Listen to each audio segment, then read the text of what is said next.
अरे खुल जा, अरे खुल जाना।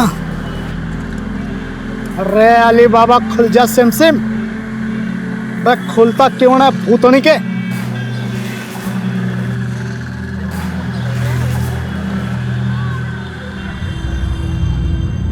ले भाई, ABCD आयत त्रिभुज सब करके देख लिया, लेकिन इसका पैटर्न है ना मुझे याद नहीं आ रहा है।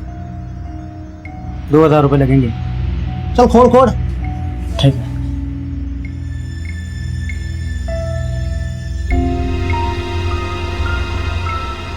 ले भाई, खुल गया।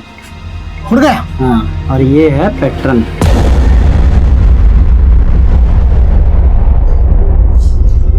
पापा, प्रथम बेटा, अच्छे बच्चे रोते नहीं। पापा कहाँ चले गए? बोलो ना दादी, पापा कब आएंगे? आएंगे बेटा, बहुत जल्दी आएंगे।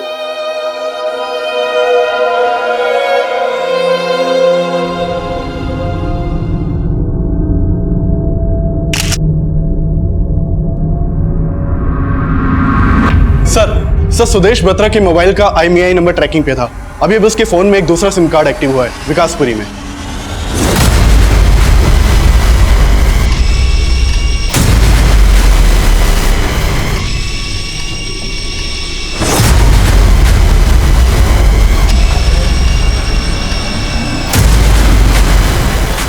क्या हो रहा है?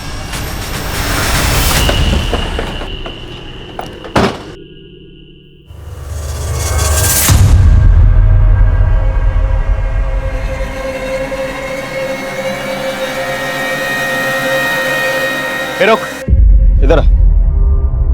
सुदेश कहाँ है? कौन सुदेश साहब? जिसका फोन तेरे पास है वही सुदेश। कौन सुदेश साहब? मैं नहीं जानता। ये फोन तो मैंने रास्ते में पड़ा मिला था साहब। नमस्कार, मैं सीनियर इंस्पेक्टर राजेंद्र सिंह आप सबका क्राइम पेट्रोल दस्तक में स्वागत करता हूं। सुदेश बत्रा देश की एक लीडिंग इंश्योरेंस कंपनी का रीजनल मैनेजर, एक मामूली अकाउंटेंट से रीजनल मैनेजर का सफर केवल 10 सालों में तय किया सुदेश बत्रा ने। Good morning. बैठिए। वैसे बहुत अच्छी बात है कि आप लोग फर्स्ट डे बिल्कुल टाइम पे आए। टाइम से याद आया, टाइम जानने का सबसे अच्छा तरीका क्या है? Sir watch. और ये वॉच जो मेरे कलाई पे है, इट्स वेरी एक्सपेंसिव, बहुत महंगी घड़ी है। और जानते हैं कि महंगी घड़ी मेरी कलाई पे क्यों है? क्योंकि मैंने समय देखते हुए कभी भी काम नहीं किया। जो लोग समय देकर काम करते हैं उनका अच्छा समय कभी नहीं आता। तो simple formula, work hard and make your name. जो आदमी सुदेश बत्रा के फोन के साथ पकड़ा गया उसका नाम था राजवीर सिंह। राजवीर सिंह एक दिहाड़ी मजदूर था। उसका इतने बड़े एलीट ऑफिसर के साथ क्या वास्ता था, यह पता लगाना अब भी बाकी था।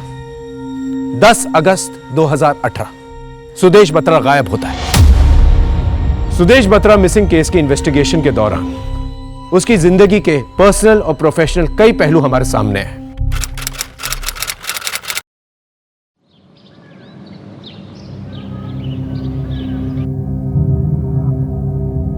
सुदेश, ये क्या, चाय ठंडी हो रही है और तुम पेपर में लगे हुए हो? हाँ, आवाज कान में नहीं जाती ना? 5 मिनट कान मरोड़ू क्या? हाँ, शुक्र है भैया, आपके तो सिर्फ कान मरोड़े जा रहे हैं, हमें तो माँ की मार पड़ती थी। लकी हुआ। गुड मॉर्निंग पापा, गुड मॉर्निंग दादी, गुड मॉर्निंग चाचा। ओए, गुड मॉर्निंग की दुकान तैयार क्यों नहीं हो अभी तक? स्कूल ही आना क्या? मम्मी मुझे प्रदीप मामा के घर पे ले जाने वाली है।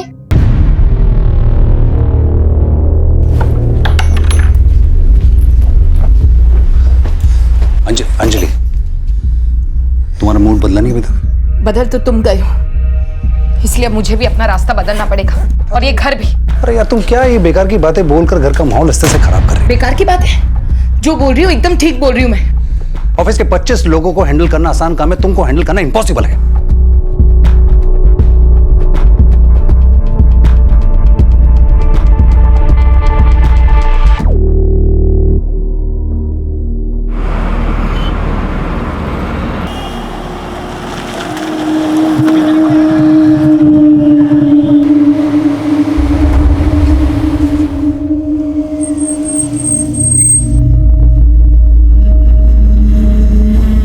मॉर्निंग साहब। Good morning.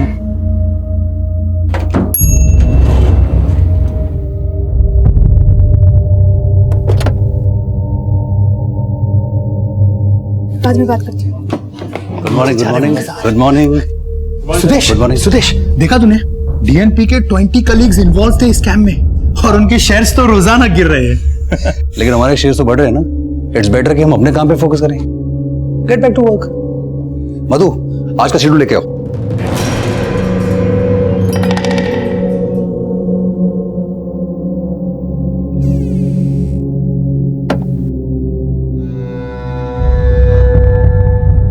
नौ बज गए, सुदेश अब तक घर नहीं आया है। उसको फोन लगा रही, फोन भी नहीं लग रहा उसका। तुम्हें कुछ बता के गया है कि वो आज लेट आने वाला है? नहीं मम्मी, मुझसे तो कुछ नहीं बोला उन्होंने।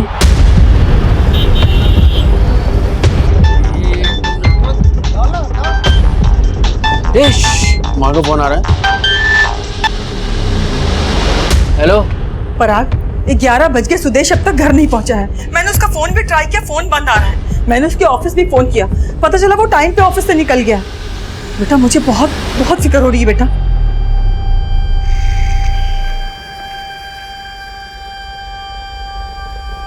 ये 12 बज गए, अब तक कहाँ?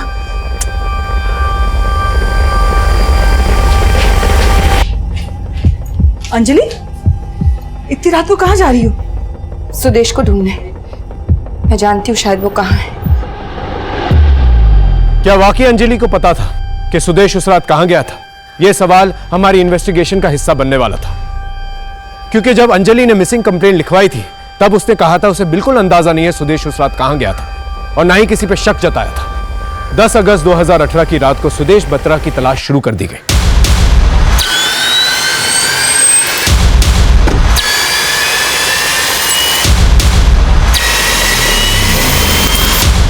उसका फोन हमारे सर्वेलेंस में था। उसे गायब होने का राज पता करने के लिए 11 अगस्त को हम उसके ऑफिस पहुंचे।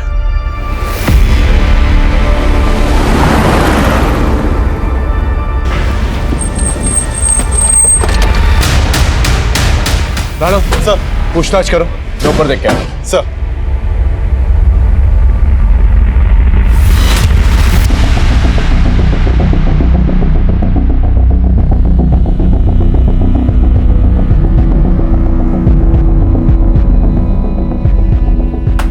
ये कौन है? राधिका सेन, क्रेडिट डिपार्टमेंट की हेड है। सुदेश सर और राधिका मैम अक्सर एक साथ ही निकलते हैं। अक्सर एक साथ ही निकलते हैं? सुदेश राधिका को ड्रॉप करता है? नहीं, राधिका मैम की खुद की गाड़ी है। ये राधिका का है? हाँ राणा। सर, पार्किंग लॉट में तो सीसीटीवी नहीं है। मैंने एग्जिट गेट के सीसीटीवी फुटेज चेक किए। सुदेश की गाड़ी यहाँ से 8 बजे निकली थी। ये सीसीटीवी फुटेज। लेकिन सर ये देखिए, ये सुदेश की गाड़ी है। ये 8 बजे यहाँ से निकली थी। जरा रिवाइंड करना। मधुरिमा जरा देख के बताना फुटेज। इसमें कहीं राधिका की गाड़ी नजर आती है? सर ये। Thank you very much. Thank you sir. 7:30 बजे राधिका और सुदेश पार्किंग लॉट में पहुंचते हैं और ठीक 7:40 को राधिका अपनी गाड़ी लेकर निकल जाती है और तकरीबन 20 मिनट तक सुदेश पार्किंग एरिया में ही रहता है। तो हो सकता है कि राधिका ही वो आखिरी शख्स हो जिसने सुदेश को आखिरी बार देखा। हाँ सर, कल सुदेश और मैं साथ में ही निकले थे। सुदेश ने बताया तुमसे मिलने के बाद वो कहां जाने वाला था? नहीं सर, बल्कि मैं खुद हैरान हूँ कि सुदेश अचानक से जा कहाँ सकता है। ऑफिस से निकलते वक्त क्या बातचीत हुई थी आप लोगों की? नथिंग स्पेशल, बस इधर उधर की बात है। कल तुम्हारी मीटिंग है एमडी के साथ? सुबह 11 बजे। Oh, let's meet tomorrow. Sure. Bye bye. आपके जाने के बाद सुदेश पार्किंग लॉट में 20 मिनट तक था। कहीं कुछ छुपा तो नहीं रही है? नहीं सर, जरूर सुदेश की वाइफ ने आपसे झूठ बोला होगा। कल आई थी वो मेरे घर। मैंने उसे कल भी क्लियर किया था कि सुदेश मेरे घर आया ही नहीं। अरे अंजलि, तुम यहाँ इस वक्त? सुदेश कहाँ है? सुदेश? मुझे क्या पता। बेडरूम में है ना? अरे Anjali, Anjali, how dare you! मैंने कहा ना सुदेश यहाँ नहीं है। तो सुदेश की वाइफ को शक है कि तुम्हारा और सुदेश का अफेयर है? हाँ सर, लेकिन ऐसा कुछ नहीं है सर। सुदेश भी परेशान रहता था अंजलि से, इसी वजह से। सुदेश ने बताया था मुझे कि कि अंजलि घर छोड़कर जाने वाली थी। और सुदेश सुदेश का यहाँ पे? मुझे नहीं पता सर। सर, पार्किंग एरिया में खून के धब्बे मिले।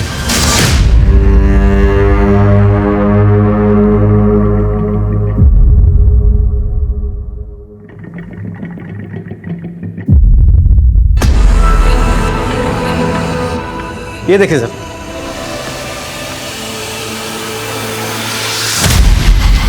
मामला सीरियस लगता है।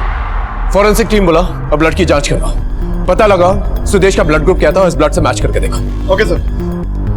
पार्किंग लॉट में आने जाने वाले हर एक शख्स से पूछताछ करो और राधिका की कुंडली निकालो। पता लगाओ राधिका और सुदेश का क्या चक्कर था, और यह भी पता लगाओ सुदेश का किसी कलीग से झगड़ा हुआ था। तब तक मैं अंजलि के घर जाता हूं, ये पूछता हूं कि अगर उसे शक था सुदेश और राधिका साथ में है तो ये बात हमसे क्यों छुपाई?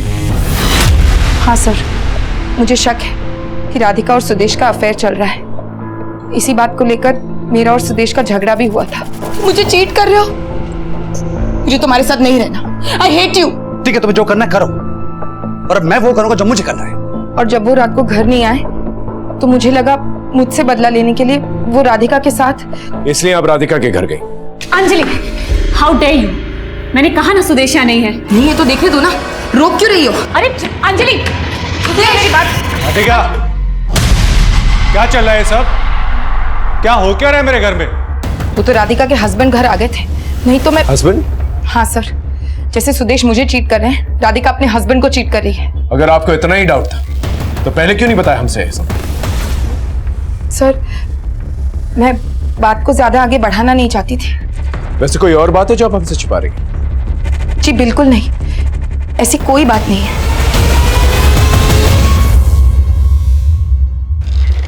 सर, मैंने सुदेश के ऑफिस में काम करने वाले सभी लोगों से बात की, लेकिन सबका यही कहना है कि उन्होंने कुछ भी सस्पिशियस नहीं देखा। और मैंने सुदेश के कॉल रिकॉर्ड भी चेक किए। उसका फोन कल रात उसके ऑफिस वाले एरिया में 7:55 को ही बंद हो गया। सुदेश और राधिका ऑफिस से 7:30 बजे निकलते हैं। ठीक 7:55 पे सुदेश का फोन ऑफ होता है और ठीक 8 बजे उसकी गाड़ी पार्किंग लॉट से निकलती है, और उसके बाद पार्किंग लॉट में ये खून के धब्बे। क्या कनेक्शन हो सकता है? सर, सुदेश के कॉल रिकॉर्ड में तो कुछ भी सस्पिशियस नहीं मिला है, लेकिन हाँ, एक बात जरूर पता चली है कि सुदेश और राधिका के बीच अक्सर फोन पर काफी बातें होती थी। ये देखिए सर, वो भी देर रात तक। पर राधिका का कहना है कि वो सुदेश से किसी प्रोजेक्ट को लेकर बात करती थी।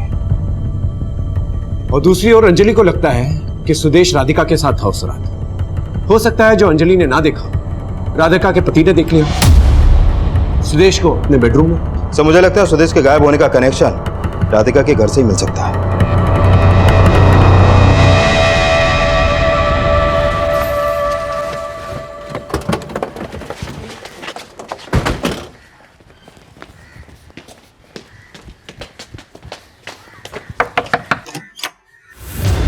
Search warrant. सर ये क्या कर? अच्छे से सर्च करो।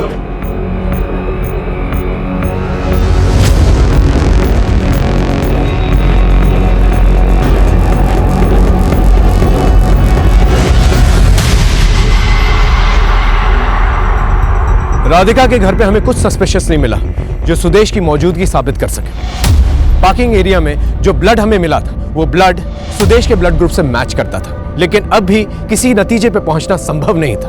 अब तक की इन्वेस्टिगेशन में सुदेश की पर्सनल लाइफ सामने आई थी, लेकिन अब भी प्रोफेशनल लाइफ के गड़े मुर्दे उखड़ने बाकी थे। जिस दिन सुदेश गायब हुआ था उसके अगले दिन ही उसकी अपनी कंपनी के एमडी से एक इंपॉर्टेंट मीटिंग थी। ये मीटिंग डीएनपी बैंक में हुए 2000 करोड़ के स्कैम के बारे में थी। जिस तरह से डीएनपी का रीजनल मैनेजर ये स्कैम के बाहर आने से पहले ही अंडरग्राउंड हो गया था, क्या उसी तरह सुदेश भी गायब हुआ था?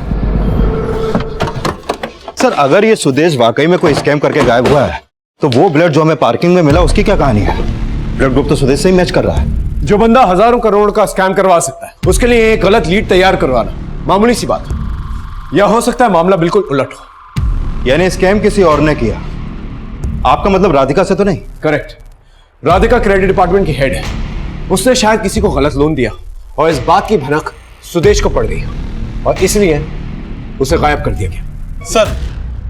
सर सुदेश बत्रा के मोबाइल का IMEI नंबर ट्रैकिंग पे था। अभी अब उसके फोन में एक दूसरा सिम कार्ड एक्टिव हुआ है विकासपुरी में।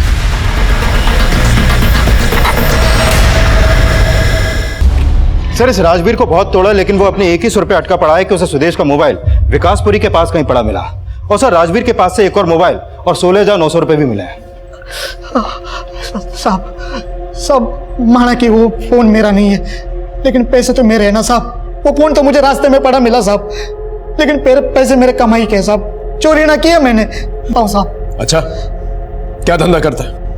कुछ भी कर लेता हूँ साहब, जैसे कि पेंटिंग करना हो या माल यहाँ से वहाँ ले जाना हो, कुछ भी कर लेता हूँ साहब। साहब गरीब आदमी का बैंकों में पड़ा पैसा बड़े बड़े लोग उठा के ले जाते, उन्हें कोई नहीं धरता, लेकिन मैंने जमीन से पड़ा फोन क्या उठा लिया, आपने मुझे धर लिया साहब।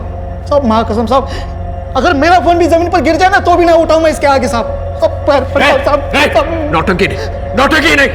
ये नौटंकी ना है साहब, दिल रो रहा है मेरा साहब, मेरा विश्वास करो साहब। मैंने कुछ नहीं किया साहब, मैंने कुछ नहीं किया। आप चाहो तो मैं आपको वो जगह भी दिखा देता हूँ जहाँ पे वो फोन मिला साहब।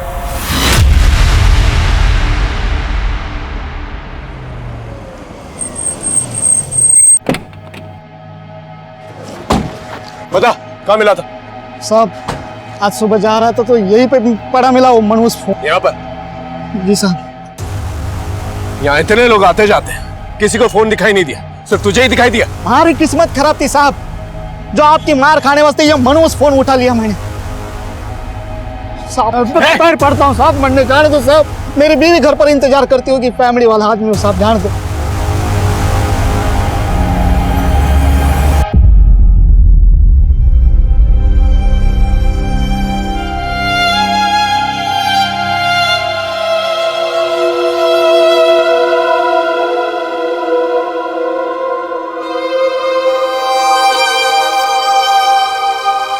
घर का माहौल खराब कर दिया तुमने, मुझे तुम्हारे साथ नहीं रहना। I hate you. ठीक है, तुम्हें जो करना करो, और अब मैं वो करूंगा जो मुझे करना है।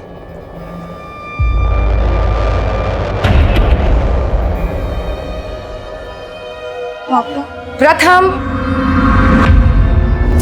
प्रथम यहाँ क्या कर रहे हो? खाना लगा दिया, चलो खाना खाते हैं। आप पापा से नाराज है इसलिए पापा चले गए ना? बोलो ना पापा कहाँ है? मुझे नहीं पता बेटा, लेकिन वो जल्दी आ जाएंगे। पहले आप खाना खाओ। पापा नहीं आते तब तक मैं खाना नहीं खाऊंगा। प्रथम जिद मत करो बेटा। अंजलि, प्रथम को तो तुम दिलासा दे रही हो, लेकिन तुम्हारे और सुदेश के बीच में इतना कुछ हो गया और तुमने मुझे बताया तक नहीं। मम्मी प्लीज, आप फिलहाल ये सब बातें मत कीजिए। अभी तो सिर्फ मैं ये चाहती हूँ कि सुदेश जल्द से जल्द सही सलामत घर वापस आ जाए। माँ नीचे पुलिस आई है, वो कह रहे हैं उन्होंने उस आदमी को अरेस्ट कर लिया है जिसके पास सुदेश भैया का फोन था। सर राजवीर के बारे में एक बात पता चली है। बिजवासन पुलिस भी राजवीर को ढूंढ रही है। बिजवासन थाने में उसकी मिसिंग कंप्लेंट फाइल है। ये देखिए सर 10 अगस्त की रात को जब राजवीर अपने घर नहीं पहुंचा तो उसकी बीवी ने उसकी मिसिंग कंप्लेंट फाइल करवाई थी।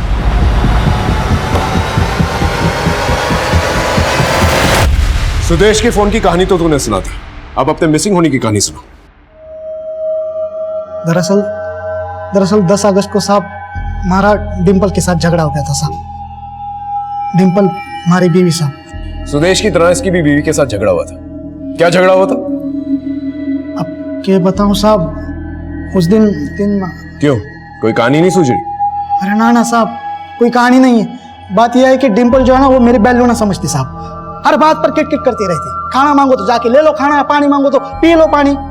उस दिन ज्यादा गुस्से में आ गए साहब, इसलिए झगड़ा कर निकल लिया वहां से, और जानबूझकर साहब मैंने अपना फोन बंद कर दिया ताकि मेरे बिना हमारी फिक्र हो उसको, और वही हो गया साहब। मेरे जाने के बाद हमारी फिक्र हुई उसको, इसलिए तो उसने रपट लिखवा दी साहब।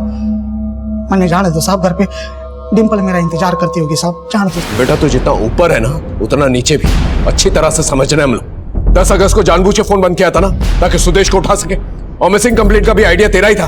तेरी बीवी भी इन्वॉल्व है ना इसमें?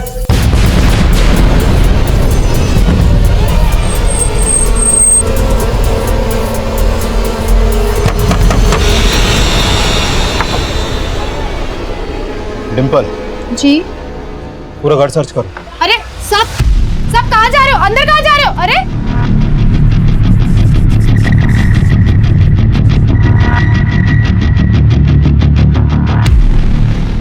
ये बात कर रहे हो साहब? अगर राजवीर घर पर होता तो मैं उसकी रपट क्यों लिखवाती? मेरा घर क्यों ऊपर नीचे करने पे लग रहे हो आप? इतना भोली मत बन डिम्पल, हम सुदेश को ढूंढ रहे हैं। और तुम दोनों का यही प्लान था ना कि पहले राजवीर सुदेश को गायब करेगा और फिर तू राजवीर की मिसिंग कंप्लेंट दर्ज करवाएगी ताकि हमारा शक उस पर ना जाए। कौन सुदेश? सर यहाँ कोई नहीं मिला, शायद सुदेश यहाँ आया ही नहीं था। देखा, पहले ये बताओ राजवीर कहाँ है? ये क्या हो रहा है साहब? अब हमारी बीवी को भी उस सुदेश के साथ जोड़ रहे हो। अरे ना वो जानती है किसी सुदेश को, ना मैं। वो तो हम गुलवा लेंगे। सर एक अच्छी तरह से खातिरदारी करो इसकी। साहब सुन लो साहब, साहब मत मारो साहब, साहब मैंने कुछ नहीं किया साहब। शिकायत दर्ज कराने वाले को ही अंदर कर दिया। घना अन्याय है ये सब। चुप हो जा। कैसे कैसे चुप हो जाए? क्या चिल्लम चिल्ली हो रही है यहाँ पर? साहब आप सबके सब बिक गए हो साहब। मुझ गरीब पर जुल्म करके क्या मिलेगा साहब आपको? उनको क्यों नहीं अंदर करते जो विदेशों में बैठे हैं? बिल्कुल राव मिलाए जोड़िए तुम और तुम्हारा पति। साहब उसको छोड़ दो ना साहब। अगर वो निर्दोष है तो उसे छोड़ देंगे, वरना बहुत मार खाएगा मेरे हाथों। नहीं नहीं साहब, मारना मत साहब। उसने कुछ किया होगा तो मुझे बताएगा साहब। एक बार मिलने दो ना साहब।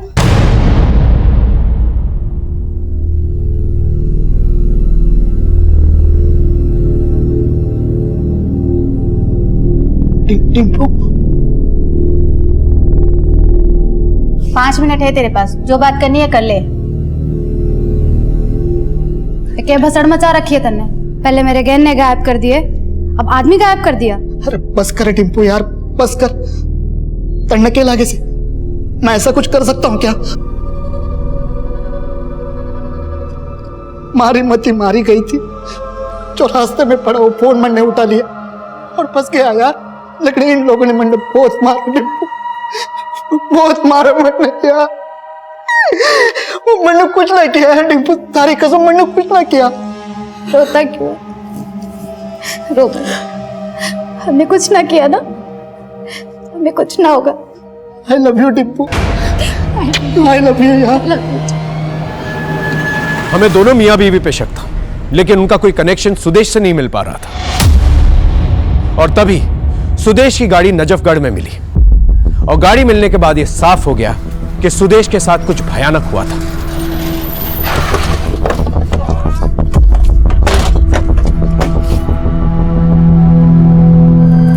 सर 3 दिन से गाड़ी यहाँ पर पड़ी थी। आसपास के लोगों को शक हुआ तो उन्होंने लोकल पुलिस को इन्फॉर्म किया। गाड़ी में खून के धब्बे और ये चाकू। फॉरेंसिक टीम को बुलाओ, ब्लड की जांच करो, गाड़ी और चाकू की भी जांच करो, शायद कोई फिंगरप्रिंट्स मिल जाए। अगर राजवीर ने सुदेश का खून किया है तो उसके फिंगरप्रिंट्स पे होने चाहिए। सर राजवीर बोल रहा था उसे सुदेश का फोन विकासपुरी में मिला है और सुदेश की कार यहाँ नजफगढ़ में। सर जरूर ये राजवीर हमें घुमा रहा है। राजवीर पे हमें शक तो था, लेकिन एक मामूली दिहाड़ी मजदूर का इतने बड़े ऑफिसर के साथ क्या कनेक्शन था, ये हम समझ नहीं पा रहे थे।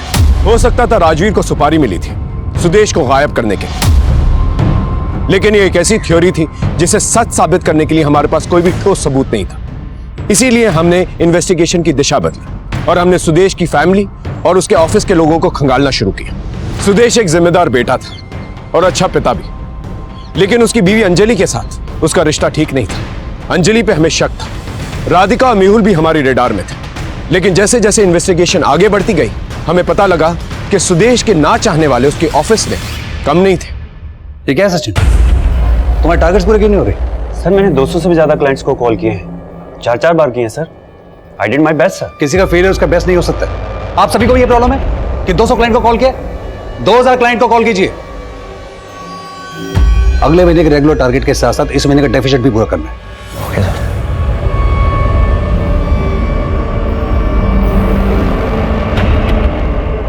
सुदेश चाहता था कि हर एम्प्लॉय उसको अपना 100% दे और कभी कभी इसी चक्कर में थोड़ा सा ओवर रिएक्ट करता था। पर मेरे हिसाब से वो एकदम सही करता था। बॉस अगर बॉस की तरह बिहेव ना करे और इजीली सेटिस्फाई हो जाए तो ग्रोथ कैसे होगी कंपनी की? लेकिन सर परफॉर्मेंस प्रेशर की वजह से काफी एम्प्लॉय ज्वाइन करने के कुछ महीने बाद ही जॉब छोड़ दिया करते थे। हमने सुदेश से बात भी की थी इस बारे में। गौरव तुम समझ नहीं रहे, मार्केट में इतना कंपटीशन है, अगर हम अपने स्टैंडर्ड रेज नहीं करेंगे तो हमारी कंपनी ग्रोथ कैसे करेगी? और जो कंपनी में अच्छा काम करता है हम उसे इंसेंटिव देते हैं, वो सब प्रॉब्लम। लेकिन सुदेश एक चंक ऐसा भी है जो रिजाइन कर रहा है, हमारे यहाँ ट्रेनिंग लेता है, स्ट्रेटेजी सीखता है और जाके दूसरी कंपनी ज्वाइन कर लेता है। इससे नुकसान हमारा ही है, प्लस कंपनी की इमेज खराब हो रही है। उनको ऐसा लगता है कि हमारा वर्किंग एनवायरनमेंट बहुत स्ट्रेसफुल है। हाँ तो ठीक है ना, ऐसे लोग यहाँ पर अप्लाई करेंगे जो स्ट्रेसफुल माहौल में काम कर सकते हैं, जिसको झेल सकते हैं। सर जो लोग प्रेशर झेल नहीं पाए वो खुद ही जॉब छोड़कर चले गए और कुछ लोगों को सुदेश ने निकाल दिया। अब ऐसे लोगों को सुदेश से कुछ ना कुछ शिकायत तो होगी ही, बट आई डोंट थिंक कि सुदेश की कभी भी किसी से कोई पर्सनल दुश्मनी रही होगी। मुझे इस कंपनी के उन सभी एम्प्लॉयज की डिटेल चाहिए जो जॉब से निकाले गए, और उनकी भी जिन्होंने खुद जॉब छोड़ी। सर सुदेश सर टारगेट को लेकर स्ट्रिक्ट तो थे, पर उतना ही जेनरस भी। इनफैक्ट लास्ट ईयर पूरे स्टाफ को डबल बोनस अनाउंस किया था उन्होंने, और इस साल तो बोनस ट्रिपल करवाने का प्रपोजल देने वाले थे वो। इनफैक्ट वो अपने एम्प्लॉयज को खुश रखने में कोई कसर नहीं छोड़ते थे। आप भी खुश थे उनसे? जी, मैं भी बहुत खुश थी। इनफैक्ट सुदेश सर बहुत ही अच्छे बॉस हैं। इस मधुरिमा के भी कुंडली निकालो, बहुत तारीफ करी अपने बॉस सुदेश की। ये सुदेश की पर्सनल असिस्टेंट थी, तो हो सकता है पर्सनल रिलेशन भी डेवलप हुए हैं दोनों के बीच में। Okay sir.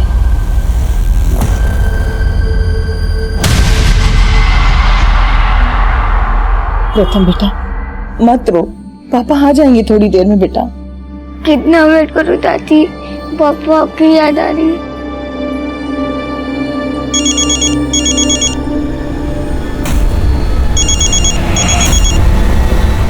हेलो,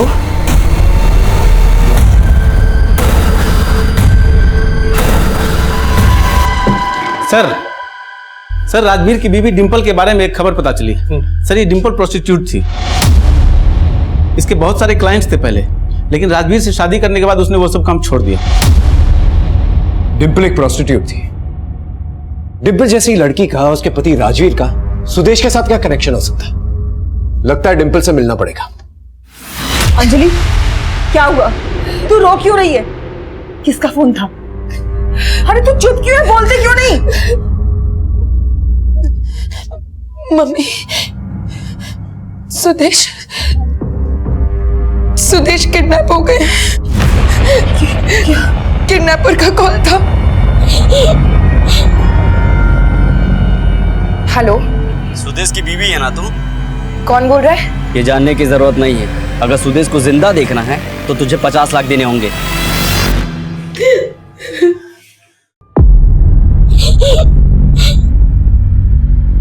हाँ साहब, धंधा करती थी मैं पहले, लेकिन वो काम मैं मजबूरी में अपना पेट पालने के लिए करती थी साहब। बचपन में ही मैं अनाथ हो गई और मेरे मामा ने मुझे बेच दिया, लेकिन राजवीर मेरी जिंदगी में आया तो मैंने वो सारा काम छोड़ दिया था साहब। जब तू धंधा करती थी तब तो सुदेश आया होगा तेरे पास।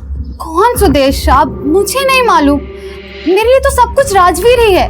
बहुत प्यार करता है राजवीर मुझसे साहब। मुझसे शादी करने के लिए उसने अपने बाप तक से बगावत कर दी थी। उसका बाप कहाँ है?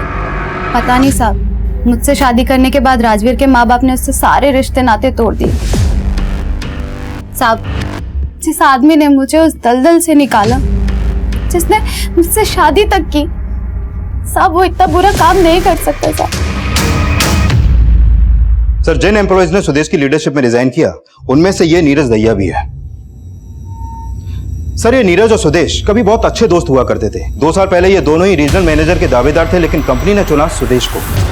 सर, ये सुदेश के रीजनल मैनेजर बनने के बाद नीरज ने उस कंपनी से रिजाइन कर दिया और डीएनपी इंश्योरेंस कंपनी यानी राइवल कंपनी को ज्वाइन किया। और इतना ही नहीं सर, सुदेश की कंपनी से जाते जाते नीरज वहां के कुछ टॉप परफॉर्मर्स को भी अपने साथ ले गया और उस कंपनी के कई क्लाइंट्स को भी। उसके बाद सुदेश को पता चला कि नीरज के अप्रूवल पर 5 करोड़ का लोन सैंक्शन हुआ था, वो भी फेक डॉक्यूमेंट्स पर, और जिसको लोन दिया गया था वो फरार था। ये क्या है राधिका, तुमने ये देखा कैसे नहीं?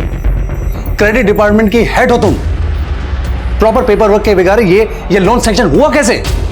सॉरी सुदेश, लेकिन नीरज ये डील कर रहा था। उसका कहना था कि क्लाइंट उसकी पहचान का है। उसने मुझे धोखे में रखा, मैं क्या करती? I am so sorry. फिर सुदेश ने लीगल एक्शन लिया और फ्रॉड के केस में नीरज को अरेस्ट करवाया। नीरज की गिरफ्तारी की वजह से डीएनपी कंपनी ने भी उसे जॉब से निकाल दिया। सर, नीरज अभी 6 महीने पहले ही जेल से रिहा हुआ है, लेकिन पता चला है कि सुदेश के गायब होने से पहले, मतलब 1 हफ्ता पहले, वो दुबई शिफ्ट हो गया था। इस नीरज का बदला लेने का मोटिव तो बनता है। हो सकता है दुबई शिफ्ट होने से पहले इसने सुदेश को गायब करने का पूरा प्लान तैयार किया। पॉसिबल है सर, और इसमें राधिका भी शामिल हो सकती है, क्योंकि जेल से रिहा होने के बाद नीरज और राधिका के बीच फोन पर अक्सर बातें होती थी और राधिका के कॉल रिकॉर्ड में नीरज का नंबर भी शो हो रहा है। ये राधिका का नाम सुदेश की पर्सनल और प्रोफेशनल लाइफ दोनों में उछल रही। पता लगाना होगा दोनों का क्या चक्कर है। अंजलि, पुलिस को सुदेश की गाड़ी मिली है और उनका कहना है कि उसमें जो खून लगा है वो सुदेश के ब्लड ग्रुप से मैच हो रहा है। और तुम कह रही हो कि सुदेश किडनैप हो गया और किडनैपर्स तुमसे फिरौती मांग रहे हैं। मुझे कुछ ठीक नहीं लग रहा है। मैं पुलिस को इन्फॉर्म करती हूँ। नहीं मम्मी, अगर हमने पुलिस को इन्फॉर्म किया और किडनैपर्स ने सुदेश को कुछ कर दिया तो? हाँ भाभी ठीक कह रही है, हम पुलिस को इन्फॉर्म करने का रिस्क नहीं ले सकते। हमें उन किडनैपर्स के कॉल का वेट करना चाहिए। माँ, आप एक काम करो, आप पैसों का इंतजाम करो।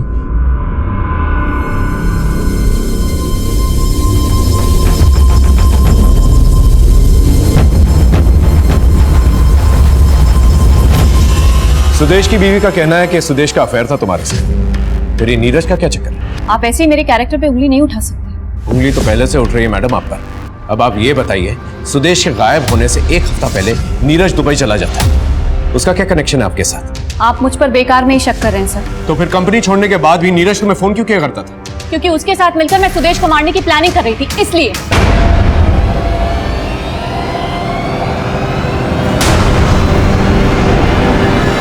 यही सुनना चाहते थे ना आप? लेकिन ऐसा कुछ नहीं है सर। नीरज मुझे कॉल करता था, मैंने कभी उसे सामने से कॉल नहीं किया। आप चाहे तो इन्वेस्टिगेट कर सकते हैं।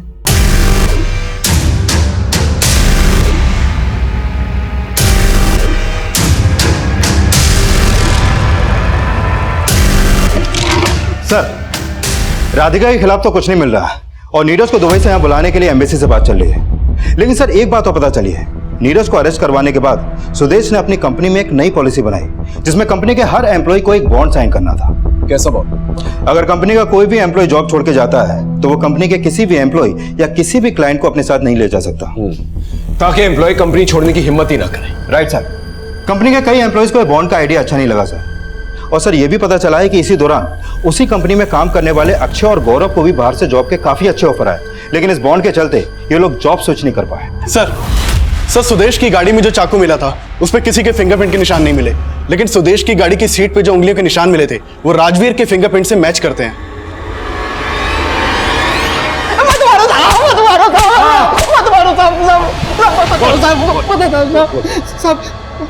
मैंने पहले आपसे झूठ बोला था साहब, वो मोबाइल वाली बात भी झूठी थी साहब। दरअसल मैं उस रात नजफगढ़ से जा रहा था साहब, तो तुम्हारी नजर एक गड्ढे के ऊपर गई साहब। उसका दरवाजा खुला था, मैंने अंदर झांक कर देखा तो अंदर एक आदमी की लाश थी, शायद सुदेश की लाश होगी साहब। तूने मारा था उसे? नहीं साहब, मैंने नहीं मारा था साहब, वो तो पहले से मारा पड़ा हुआ था साहब। उसका चेहरा भी बिगाड़ दिया था साहब, पहचान नहीं आ रहा था। मोबाइल के लालच में आ गए साहब। मैंने वो चैन घड़ी मोबाइल अपने पास रख लिया और फिर मैंने सोचा कि गाड़ी भी चुरा लेता हूँ, इसलिए पहले बॉडी को ठिकाने लगाने ले गए साहब।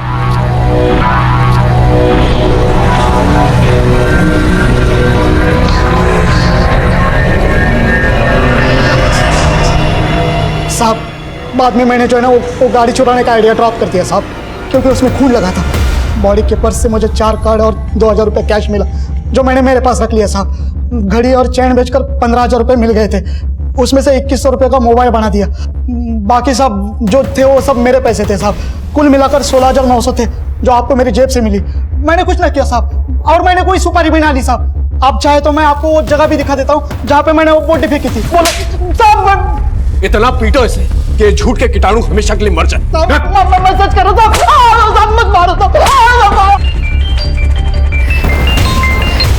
हेलो, पैसे का इंतजाम हुआ क्या? हाँ हो गया है, लेकिन सुदेश का है। उनका बेटा उनसे बात करने के लिए तरस रहा है।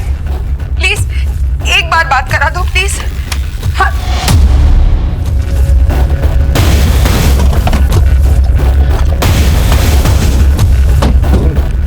बता साहब, यही फेंकी थी मैंने वो लाश। आसपास देखो।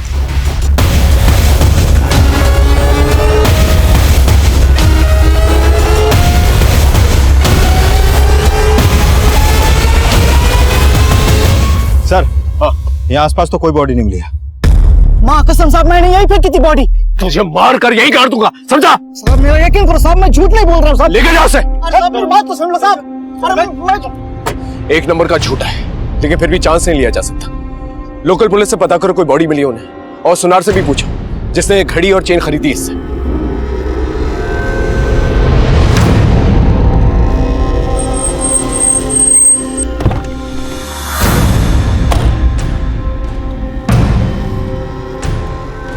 वो सुनार ने मान लिया था कि राजवीर से उसने 15,000 रुपए देकर वो घड़ी और चेन खरीदी थी, लेकिन नरेला पुलिस ने बताया कि उन्हें उस डंप एरिया में कोई लाश नहीं मिली थी।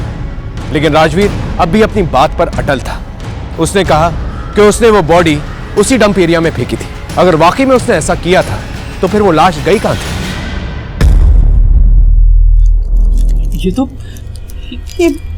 ये मेरे बेटे सुदेश की है। क्या हुआ सुदेश को? देखिए फिलहाल हमें कोई लाश नहीं मिली है, लेकिन जिस आदमी के पास सुदेश का फोन बरामद हुआ था उसने कहा उसे गाड़ी में एक लाश मिली थी, लेकिन उसका चेहरा इतना बिगड़ा हुआ था कि उसे पहचानना बहुत मुश्किल था, और वहीं पर ये सारी चीजें मिली। लेकिन जब हम उस जगह पर पहुंचे वहां कोई लाश नहीं थी। अब पूरे दावे के साथ तो नहीं कह सकते हैं, लेकिन हो सकता है कि राजवीर ने सुदेश को मारा।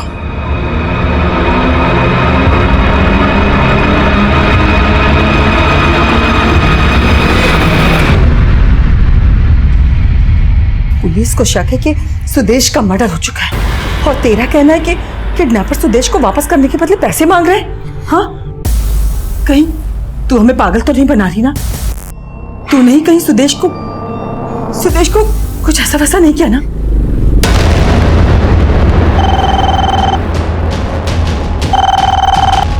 हेलो,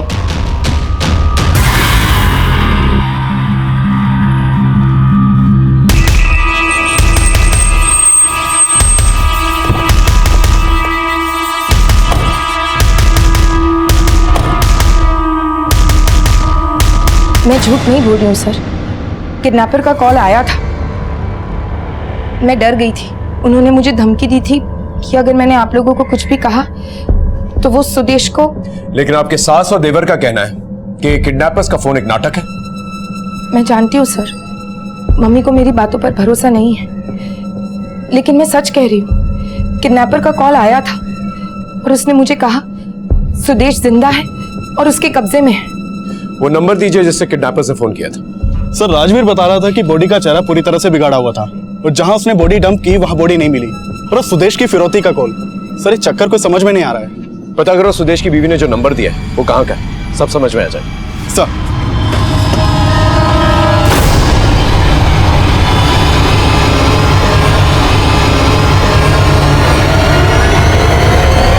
हाँ आदित्य बोलो। सर, जिस पीसीओ से अंजलि को फोन किया गया था उसका पता चल गया है। यहाँ आसपास कहीं सीसीटीवी भी नहीं है। पीसीओ के ओनर को मैंने सारे संदिग्धों की फोटो दिखाई, लेकिन उसने किसी की पहचान नहीं की। उस पीसीओ के आसपास के एरिया को चेक करो, और ये भी पता करो कि वाकई में अंजलि को उस पीसीओ से किडनैपर्स के फोन आते थे या ये सब एक कहानी। हमने उस पीसीओ के आसपास सभी रास्तों पे पूछताछ की, और पास की एक दुकान में सीसीटीवी में हमें राजवीर की पत्नी दिखाई दी एक और आदमी के साथ। माफ कर दीजिए सर।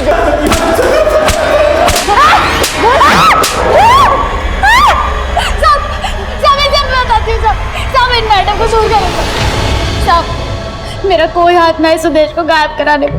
मैं तो बस अपने पति को बचाने के लिए फिरौती के फोन करा रही थी अपने पुराने दलाल गफूर से। साहब, मैंने सिर्फ कॉल किया था सर, उसके बदले में डिंपल ने मुझे पैसे दिए थे सर, और मुझे कुछ नहीं पता सर। मैंने ये सब इसलिए करा है साहब ताकि आप लोग राजवीर पर शक न करो और आप लोगों को लगे कि सुदेश जिंदा है। साहब, तेरी बीवी ने ली थी ना सुपारी सुदेश को मारने के लिए, और उसी ने कहा था तुझे सुदेश को मारने को। ना साहब, हमारी बीवी को छोड़ दो साहब, उसने कुछ ना किया साहब, यही सच है। अब सच चाहे जो भी हो, केस तो यही बनेगा। तू और तेरी बीवी हमेशा के लिए जाएंगे अंदर, क्योंकि वो भी फंस चुकी है फिरौती का फोन करवा के। ना साहब, डिंपल ने कुछ ना किया साहब। मैं आपको बताता हूँ साहब, सच क्या है, पूरा सच। झूठ का एक भी खतरा मिला ना मुझे तो मार कर यहीं गाड़ दूंगा, समझा? बोल। साहब, मैंने ही मारा था सुदेश को। मैंने लोन पे स्कूटी ली थी साहब, डिंपल के कहने पर। उसकी किस्त चुका नहीं पा रहा था साहब। बार बार बैंक वाले फोन करते थे और स्कूटी उठाने की धमकी देते थे। इसलिए फिर मैंने चोरी करने का प्लान बना लिया साहब। मैंने देखा कि इन बड़ी बड़ी कंपनियों में काम करने वाले लोग चलता फिरता पैसों का शौकेस है। मैंने सोचा इन लोगों को लूट कर मेरी स्कूटी की किस्त चुक सकती है। मैंने नोट किया साहब कि लूटने के लिए बड़े बड़े बिल्डिंग के पार्किंग का एरिया बेस्ट होता है, वो भी रात के टाइम में। मैं सिर्फ डरा कर लूटने वाला था साहब, इसलिए जैसे ही वो सुदेश गाड़ी में बैठा, मैं उसके पीछे जाके बैठा साहब।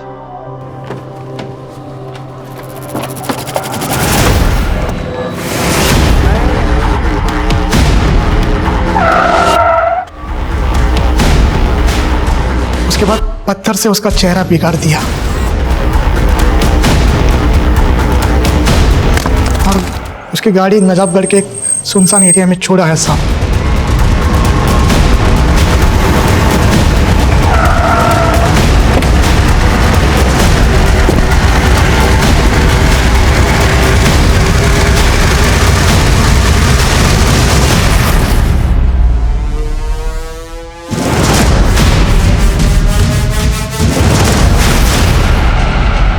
सर, डीएनए से कंफर्म हो गया है कि वो लाश सुदेश की है और आज स्टेपिंग भी हुई है।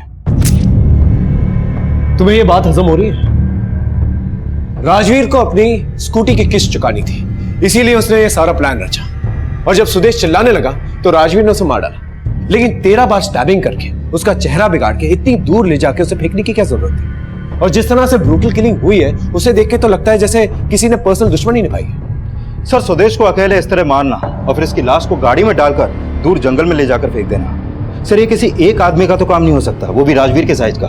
जरूर इस राजवीर के साथ कोई ना कोई तो शामिल है सर।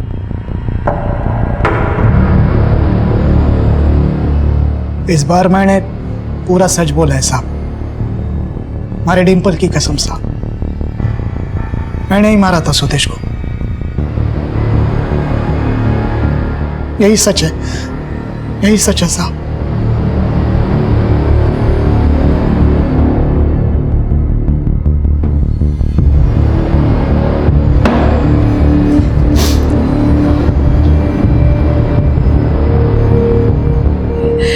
सिर्फ कुछ पैसों के लिए सुदेश को मार डाला उस आदमी ने। यकीन नहीं होता। What do you mean by यकीन नहीं होता है? अब तो उसके ने खुद जुर्म कबूल कर लिया है, तो फिर डाउट करने की बात ही कहां से आती है?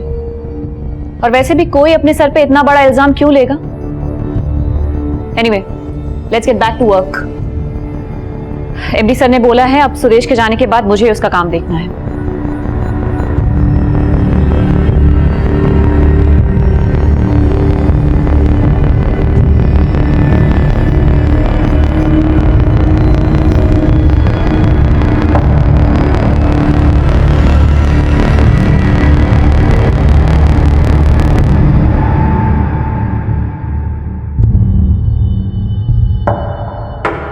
Sudesh Batra murder case solve हो चुका है। कातिल का कन्फेशन ही हमारे लिए सबसे बड़ा सबूत था। राजवीर ने कबूल किया कि वो बिजनेस कॉम्प्लेक्स में आया जाया करता था ताकि किसी अमीर आदमी को वो फांस सके और उसे अपना शिकार बना सके। लेकिन ताज्जुब की बात यह थी कि इस हाईली सिक्योर्ड एरिया में किसी ने उसे आते जाते नहीं देखा और इसी का फायदा राजवीर ने उठाया और एक पार्किंग लॉट को अपनी लूट का ठिकाना बनाया। यह नामुमकिन सी बात थी कि सीसीटीवी कैमरा पे राजवीर को किसी ने आते जाते ना देखा, लेकिन एक अनजान आदमी की ट्रेसपासिंग को पूरी तरह से नजरअंदाज किया गया और इस दस्तक को नकारा गया और अंजाम एक निर्दोष को भुगतना पड़ा। हालांकि केस सॉल्व हो चुका था, लेकिन ऐसे कई सवाल थे जिनके जवाब अभी तक नहीं मिले थे। कुछ ऐसे सिरे थे जो एक दूसरे से जुड़े नहीं थे। कभी कभी कुछ केसेस ऐसे भी होते हैं जो एक ऑफिसर को पूरी तरह से संतुष्टि नहीं दे पाते। ये वो लकीर होती है जो सच और संभावित सच को अलग करती है। इस केस को आपके सामने लाने का मकसद सिर्फ यही है कि आप सच और संभावित सच के फर्क को समझें और इसके भ्रम से भ्रमित होने से बचें। हमारे आज के एपिसोड की दूसरी कहानी।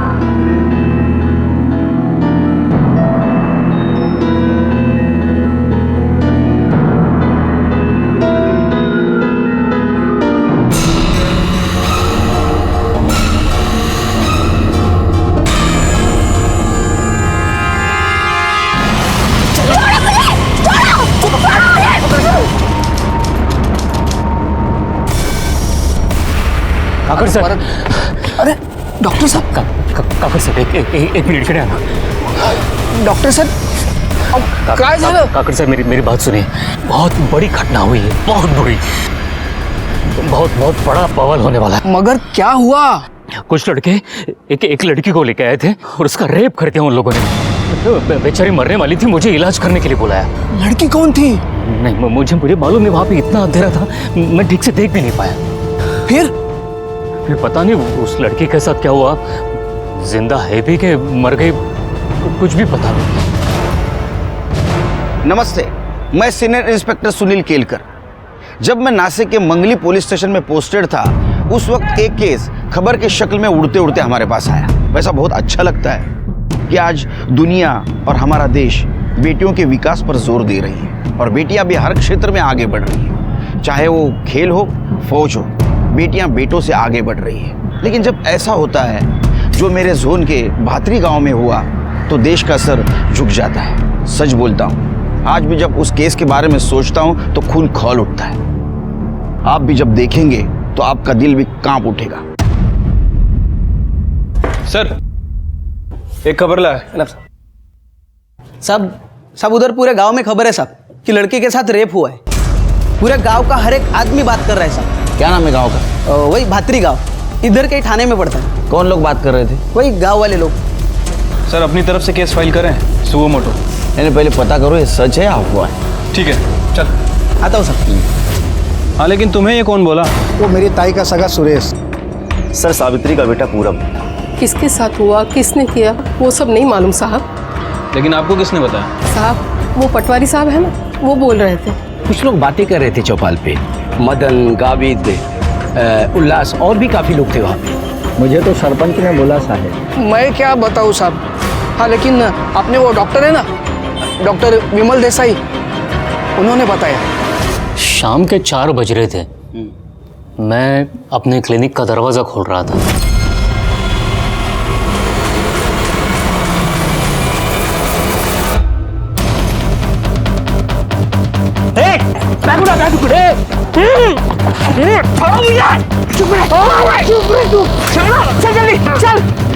छोड़ो छोड़ो मुझे। कौन हो तुम लोग? ये देखो तुम गलत कर रहे हो। चुप रह तू। ये गलत कर रहे हो तुम लोग। तुम किडनैपिंग का केस होगा तुम पर।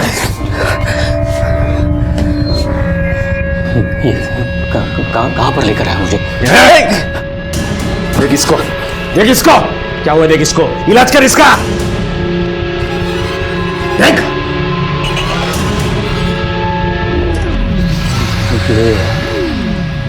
क्या क्या है तुम लोगों ने इसके साथ? खानेदारी नहीं, डॉक्टर ये इलाज करने के लिए बुलाया तेरे को यहाँ पे। औषध दे, मेडिसिन मेडिसिन दे।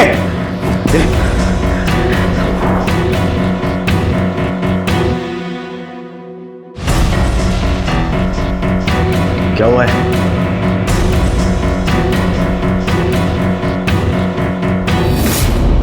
बोल। इसकी हालत बहुत खराब है। इसका पल्स जा रहा है, बीपी लगभग खत्म है। इसको जल्दी से जल्दी हॉस्पिटल में भर्ती करो, नहीं तो ये लड़की नहीं तो क्या, नहीं तो क्या, नहीं तो ये लड़की मर जाएगी। दवा लिख, क्या करना है हम देख लेंगे। दवा लिख, ये लेके जरा इसको। लड़की की हालत बहुत बिगड़ी हुई थी साहब। कौन थे लोग? किसी को पहचाना? पता नहीं साहब, वो सबके चेहरे पे वो होता है ना मंकी कैप, सबने वो मंकी कैप पहना था। कहाँ छोड़ा आपको? रास्ते में ही छोड़ दिया। छोड़ा क्या साहब, उन्होंने गाड़ी स्लो किया और गाड़ी से धक्का मार के मुझे बाहर धकेल दिया। और इससे पहले कि मैं कुछ समझ पाता, अपने चेहरे से कपड़ा हटा पाता, गाड़ी निकल चुकी थी। कुछ बोले आपको? हाँ, मतलब कि अगर किसी को कुछ बताया तो तेरा ऑपरेशन कर देंगे।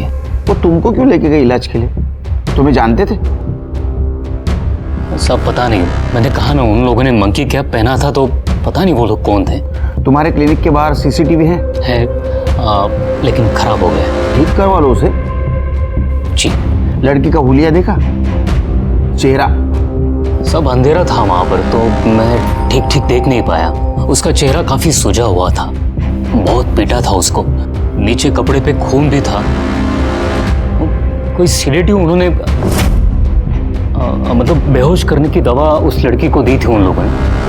अच्छा, तुम जब ट्रैवल कर रहे थे तो कुछ आसपास से आवाज सुनाई दे रही थी? कितना टाइम लगा वहां जाने तक अंदाजा? शाम के 4 बज रहे थे जब उन लोगों ने मुझे गाड़ी से उठा लिया था। फिर करीब 20 मिनट तक गाड़ी सीधी जाती रही। फिर एक जर्क आया, मतलब उन्होंने एक सडन राइट टर्न ले लिया। फिर वहाँ उस रास्ते पर एक बस स्टैंड था। कंडक्टर की आवाज़ मुझे सुनाई दी थी, इसलिए मुझे लगा बस स्टैंड होगा। फिर उसी रास्ते पर 10 मिनट तक चलते रहे होंगे हम लोग। एक मंदिर था वहाँ पे, घंटे की आवाज़ सुनाई दे रही थी। और 5 मिनट तक हम लोग आगे गए होंगे और गाड़ी रोक दी उन लोगों ने। तो जब मेरे चेहरे से कपड़ा हटाया तो मैं अंधेरे कमरे में था। लड़की मीडियम हाइट की थी, दुबली पतली सी थी और अच्छे परिवार से जान पड़ती थी। उसके हाथ में घड़ी थी, गले में चेन थी। और साहब लड़की की हालत बहुत खराब थी, बहुत खराब। पता नहीं आगे उस लड़की का क्या हुआ।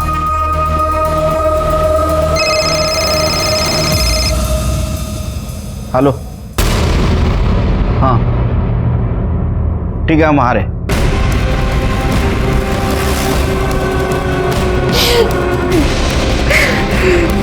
सर ये रूम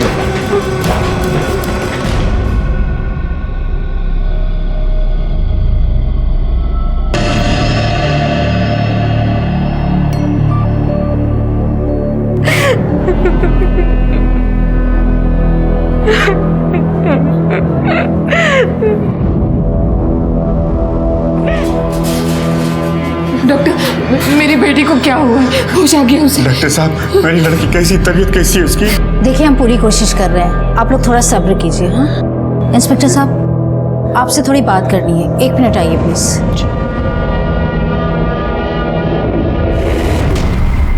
सर, रेप हुआ है लड़की के साथ, शायद सामूहिक, और अभी बयान देने की स्थिति में नहीं है। उस लड़की को देख के मेरा दिल दहल गया। हमारे सामने कई सारे सवाल है कि कौन है ये लड़की? कोई भी हो, सामान्य से सामान्य आदमी के पीछे भी बड़ा राज छिपा होता है।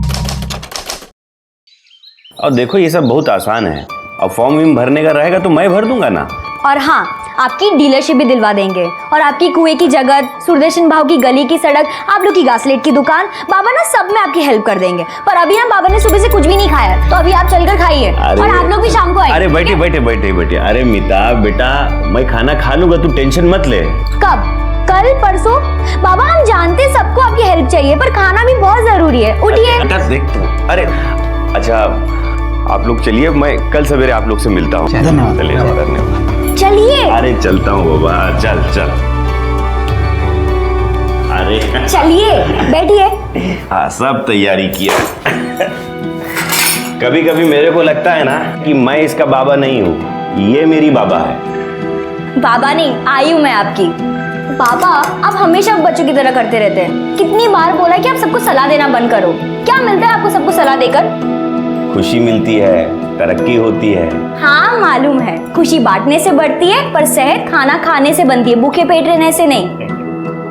आई रोटी हो देते। अच्छा देख, मैं तो अपना खाना खा रहा हूँ, लेकिन तू ना अपनी पढ़ाई पे ध्यान दे। बाबा, आप मेरी चिंता मत कीजिए, मैं आपकी बेटी हूँ, और अब तक जो भी चाहे हासिल किया है। श्याम कॉन्ट्रैक्टर की बेटी को इंजीनियर बनना पड़ेगा। बन के रहेगी, बस 3 साल और। मेरी बेटी हीरो है। आई हीरो नहीं, हीरोइन।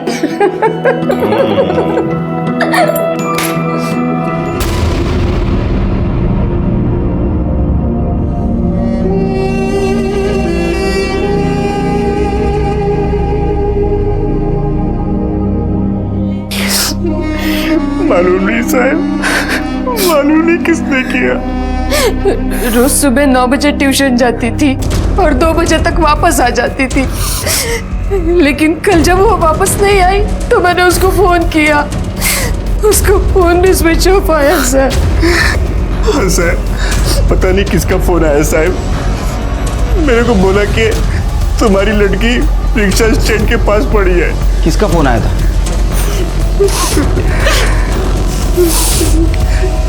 शेर की पता करो किसका नंबर है। कितने बजे आया था? सर यही कोई 6 साढ़े 6 बजे आया होगा। हाँ, लग गया फोन। अरे फिर से स्विच ऑफ है। अरे देवा। हेलो शांता, में हो? तुम्हारी बेटी मीता ऑटो स्टैंड के पास पड़ी है। क्या? कौन बोल रहा है? Hello hello. हाँ। क्या चला? क्या हुआ? चलो। क्या हुआ मुझको बताओ। अरे आराम से, जल्दी आओ। जा। हो पर काय झालं? अरे तो चल तो पहले। अरे श्याम भाऊ, क्या हुआ? आप तो परेशान लग रहे हैं। अरे हाँ, वो मीता कल से घर नहीं आई, तो अभी किसी का फोन आया था, बोला कि आपकी बेटी जो है रिक्शा स्टैंड के पास पड़ी, आके ले जाओ। वहीं जा रहा हूँ।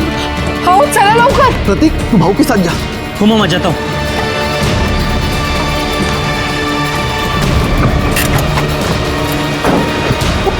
वो फोन पे क्या बोला था उसने, मुझे बताइए। कुछ सुनाई नहीं दिया फोन पे। उसने बोला तुम्हारी लड़की रिक्शा स्टैंड के आसपास है, जाके उठाओ, देखो जाके। भाई भाई, आपने किसी लड़की को देखा क्या इधर? नहीं देखा। मीता, मीता, मीता, मीता, काका, अरे काका, काका आओ यहाँ। काका, काका, मीता, काका, मीता। सर, जब हम लोग वहां पहुंचे तो वो बेहोश थी। हम लोग ही उसको उठा के इधर हॉस्पिटल लेके आए। जिसने आपको फोन किया उसने एग्जैक्ट क्या बात की आपके साथ? ज्यादा बात नहीं हो पाई। मैं उसको कुछ पूछता इससे पहले उसने फोन काट दिया। उसने तुम्हारे फोन पे फोन किया, इसका मतलब तुम्हारा जान पहचान करेगा? नहीं साहब, अभी जान पहचान का कोई अपना ऐसे सगे के साथ ऐसा करेगा कैसा? सर वो फोन खेड़े गांव के सागर बस डिपो के पीछे से आया था। और मीता का फोन? सर उसका फोन अभी भी स्विच ऑफ है। उसका सीडीआर निकालो और सर्विलेंस पे डालो। ठीक है सर। किधर? साहब इस तरफ। साहब मीता यहीं पे मिली थी। कर दे सर।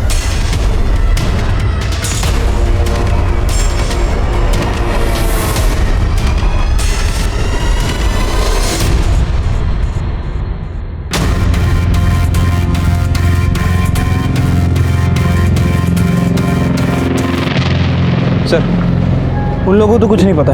ठीक है, आसपास का सीसीटीवी फुटेज मिलता है कि देखो। ठीक है सर। शिरके, डॉक्टर विमल के हिसाब से उसे नाथपाड़ा से उठाया गया। उसके बाद में करीबन 20 मिनट के बाद उसे एक कंडक्टर की आवाज सुनाई दी। मतलब ये सागर बस डिपो हो सकता है। वहां से थोड़ा आगे जाने के बाद उसे मंदिर की घंटी सुनाई दी। मतलब ये हरिहर मंदिर। और उसके 5 मिनट के बाद गाड़ी रुक गई। तो ये एरिया हो सकता है पकलुच, कुकाना, शेगांव, धूपखेड़ा के आसपास। हाँ सर। और लड़की के पिता को सागर बस डिपो के आसपास के पीछे से कॉल आया था। मतलब ये अपराधी ने अपना काम इधर कर लिया, लड़की को ठिकाने लगाया, फिर से सागर बस डिपो की तरफ गया और वहां से उसने फोन किया और चला गया। लेकिन सर कहाँ गया होगा? कहाँ से आया और कहाँ निकल गया? वो तो पता नहीं, लेकिन जो कुछ भी उसने किया है वो यहाँ पकलुच, कुकाना, शेवगांव और धूपखेड़ा के आसपास किया है।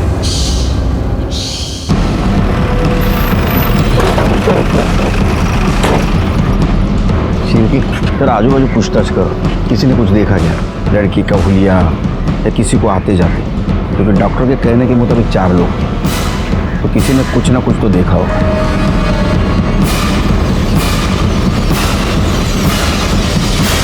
प्रत्येक गोष्टीला फोन करणार का मला तू? क्रेडिट कार्ड वापर ना, का पैसे तिकडे द्यायला येऊ? तर कामात आहे मी। सर आसपास तो किसी ने कोई मूवमेंट नहीं देखी। तुम पूछताछ करते रहो, मैं जरा हॉस्पिटल जाके आता हूँ। लगता है तहकीकात का रूट बदलना पड़ेगा।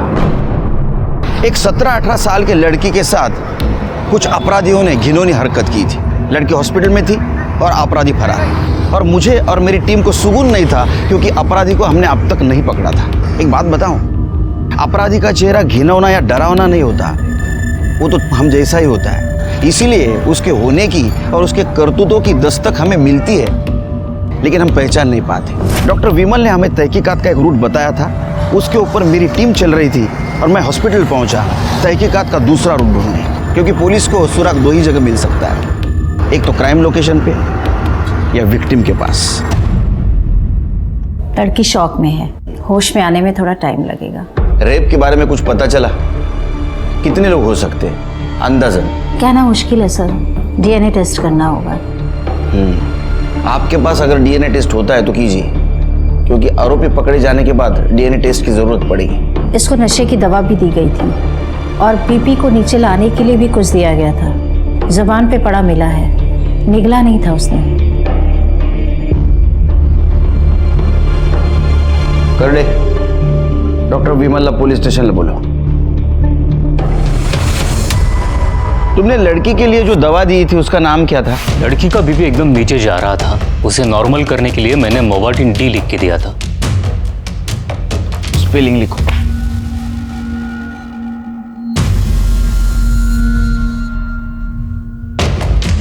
तुमने लड़की को जब देखा तो वो बेहोश थी ना? जी हाँ। वहां जमीन पर मैंने एक दवाई की स्ट्रिप भी देखी थी, जेलियम ट्राइफॉस पे। लिखो। शायद लड़की को यही दवाई दी गई थी। लड़की बेहोश थी ना? जी सर। किसी का क्या बिगाड़ा था मेरी बच्ची ने जो उसे ये सब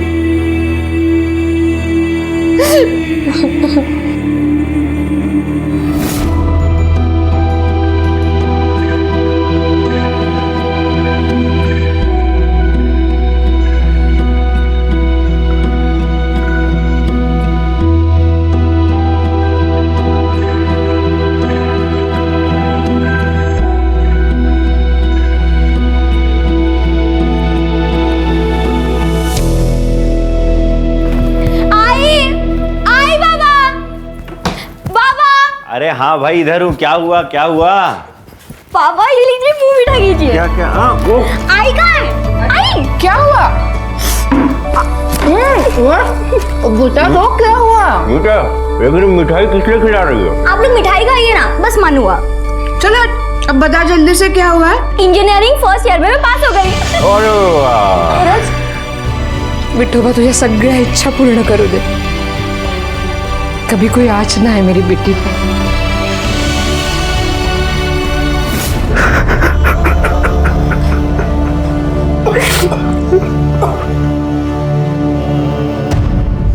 डॉक्टर के मुताबिक उसे 4 बजे उठाया, 4:30 बजे वो ठिकाने पहुंचे और बाद में आगे 1 घंटे भर में ये दवाई खरीदी गई होगी। एक काम करो शिरके, नाथपाड़ा से लेके पकलूस तक के एरिया में जितने भी मेडिकल स्टोर्स है पता करो ये दोनों दवाई किसने खरीदी।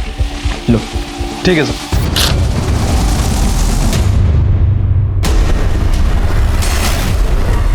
ये बेहोशी की दवा है, बिना डॉक्टर के प्रिस्क्रिप्शन की नहीं देते हैं। वैसे भी ये दवा हमारे पास स्टॉक में नहीं है। ये दोनों दवा हैं सर हमारे पास, पर कोई लेके नहीं गया।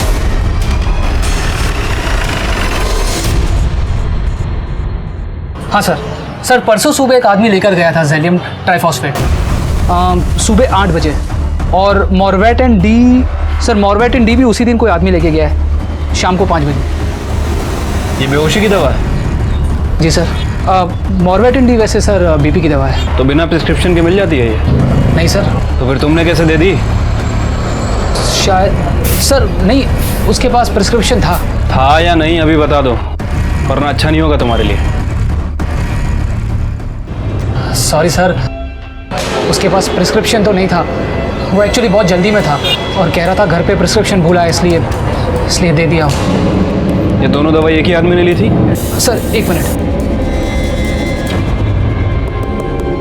हाँ सर ये दोनों दवाइयों की पेमेंट क्रेडिट कार्ड से ही हुई है और सर एक ही कार्ड से हुई है, देखिए। ये सीसीटीवी काम करता है? जी सर। इसका फुटेज चाहिए हमें जी। और एक कार्ड की डिटेल्स निकलो सर यही था। ये 2 बार गया था ना, एक बार सुबह बेहोशी की दवा लेने के लिए और बाद में शाम को 5 बजे। जी सर, शाम को इसी ने बीपी की दवा ली थी।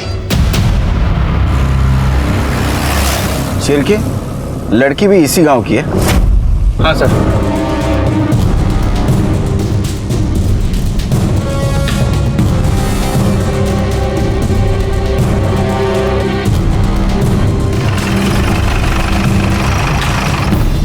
दैवत कल शाम तक था, सुबह निकल गया।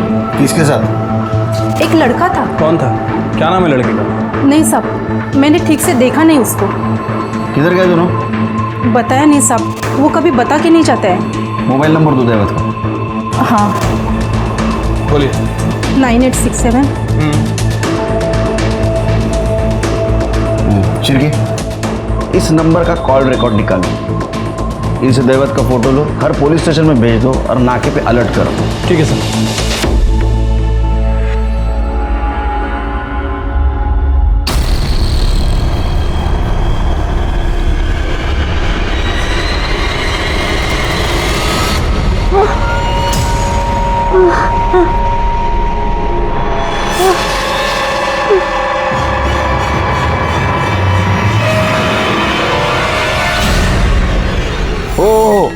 घेतली गोळी घेतली. हो हे काय सकाळीच घेतली, खाऊन घेतली. सर देवत शिंदे के फ़ोन लोकेशन के हिसाब से उस दिन वो मेडिकल पे ही था, तकरीबन 5 बजे के आसपास. और 4:35 को पकलुज गांव में. हाँ सर, और ये पकलुज गांव में भी उसका फ़ोन एक्टिव था. ये देखिए. क्या है यहाँ? सर ज़्यादा कुछ नहीं है, एक पतली सी सड़क है और आसपास कुछ घर है.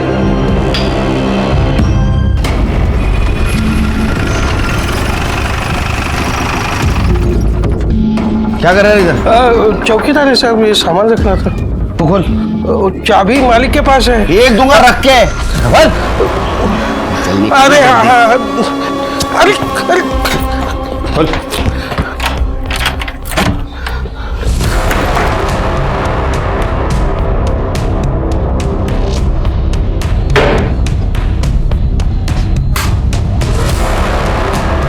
शिरकी.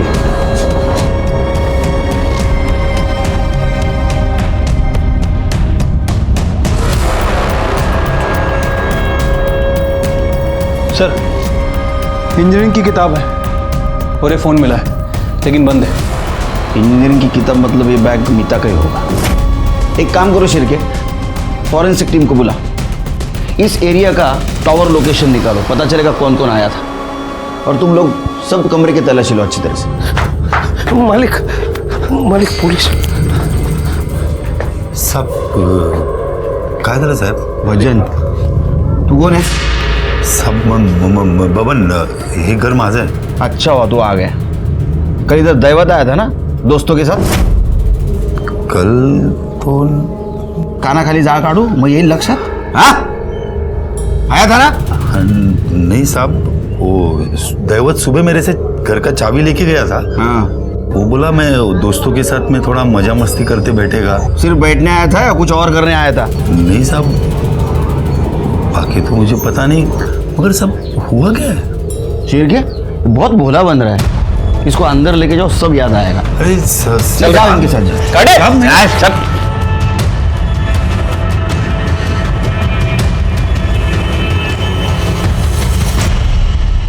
सर जिस घर में मीतू का रेप हुआ, वहाँ की मोबाइल टावर लोकेशन के हिसाब से उस घर में 4 लोगों के फ़ोन एक्टिव थे.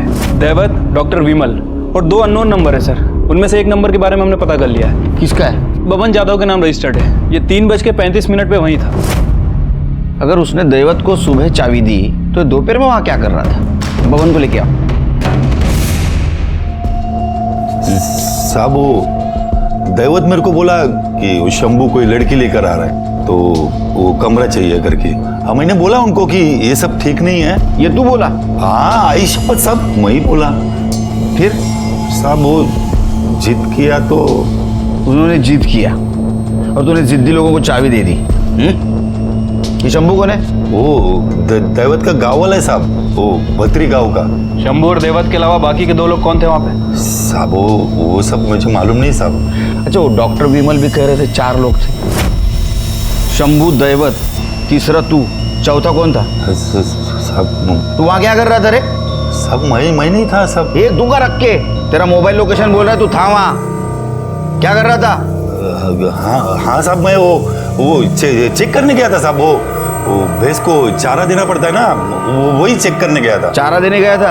ये लड़की के साथ तू भी? नहीं साहब, आई शपथ नहीं साहब, मैं ये सब नहीं करता साहब. चल ठीक है, अब ये बता वो 2 आदमी कौन थे? बोला ना साहब, वो सब माकर टोपी डाले थे.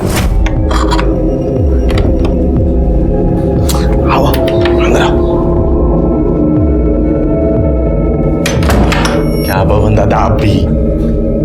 क्या रे, ये तुम लोग माकर टोपी का को डाला? वो लड़की पहचान लेगी ना, इसलिए. चलो चलो आप भी चलो, मस्त आइटम में दिखाता हूँ. चलो चलो चलो. अरे चलो ना. सब वो 4 लोग थे और वो सब लोग वो माकर टोपी डाले थे साहब.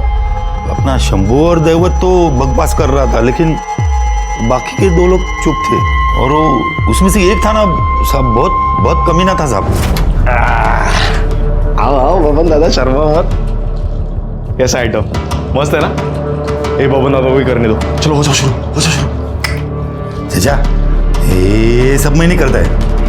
लगता है शादी के बाद बबन भाई का पैंट ढीला हो गया. कुछ जो समझने का समझो. ए लवर सैंपल करके दिखा.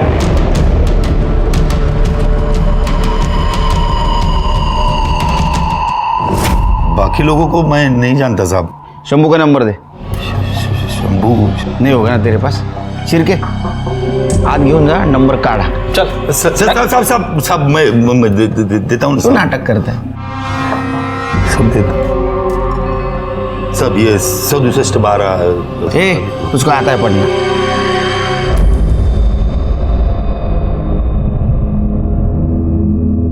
नमस्कार। ये देखिए, जो कुछ हुआ बहुत बुरा हुआ। हमारी पार्टी की तरफ से ये आपको चेक।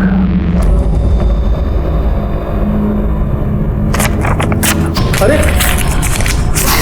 वो बदला नहीं चाहिए साहब, अगर देना ही है तो इंसाफ दीजिए।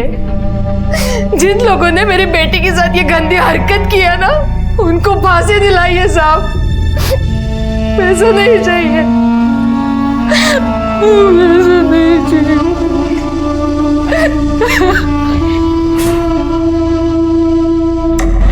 ये सब अजीब लग रहा है मुझे शिरके। क्या सर? दैवत, शंभू और ये लड़की, ये तीनों एक ही गांव के हैं और विक्टिम के साथ इन तीनों का कुछ ना कुछ कनेक्शन है।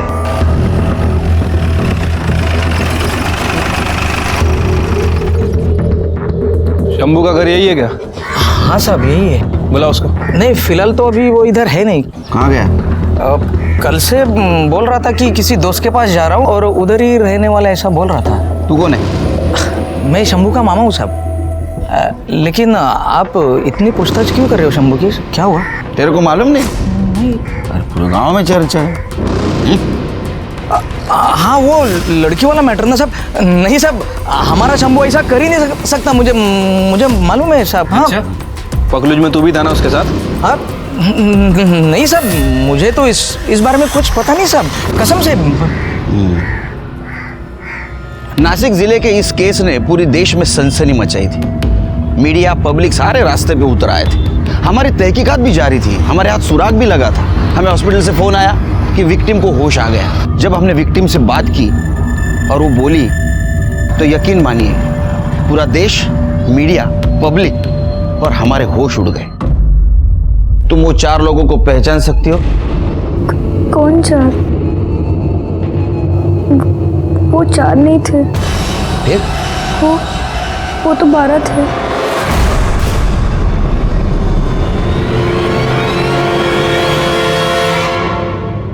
सर 12 लोग? उनमें से सिर्फ 4 लोग हमें पता है। सर कहीं ये बबन जादव भी तो शामिल नहीं है? 4 और 1 5 होते हैं शिरके, 12 नहीं। 8 लोग कौन हो सकता है? भातरी गांव में हुई शर्मनाक वारदात को आज 4 दिन हो गए हैं, लेकिन स्थानीय पुलिस अब तक एक भी सुराग नहीं जुटा पाई है। हमारे सूत्रों के हवाले से हमें खबर मिली है कि इस जघन्य अपराध में 12 लोग शामिल थे, पर पुलिस के हाथ अब तक एक भी अपराधी नहीं लगा है। क्या कर रही है आखिर यहाँ की पुलिस? हाँ सर, दैवत और शंभू को जानता हूँ मैं। वो मेरी ऑफिस में आते थे। दैवत को तो मैंने उसके बिजनेस में हेल्प भी किया था सर। बिजनेस? हाँ, वो सीमेंट का डीलरशिप दिलाने में मदद किया था साहब उस कमीने को मैंने। ये दैवत और शंभू आपके घर पे आते जाते थे? घर पे बहुत नहीं साहब, कभी कभी आते थे फेस्टिवल में। वो लोग गांव में भी अलग मोहल्ले में रहते साहब। डॉक्टर विमल को कितना जानते हैं आप? डॉक्टर विमल कुछ खास नहीं साहब।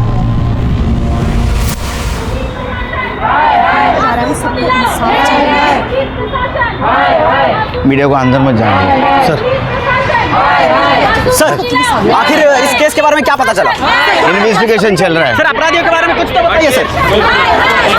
पुलिस हमारे किसी भी सवाल का जवाब नहीं दे पा रही है। क्या वो 12 अपराधी पकड़े जाएंगे? आखिर कौन थे वो 12 अपराधी? सर मुझे अभी फोन आया था उनका। किसका? सर किडनैपर्स का। क्या बोल रहे थे? सर मुझे धमकी दी उन लोगों ने। बोला था ना तेरे को किसी से बात नहीं करना। कौन बोल रहा है? तेरा बाप। पुलिस से बात किया ना तू? किया कि नहीं?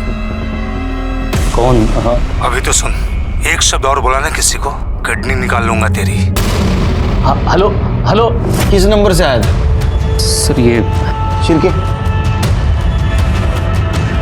सर ये तो गुजरात का नंबर लग रहा है। गुजरात पुलिस को अलर्ट कर दो।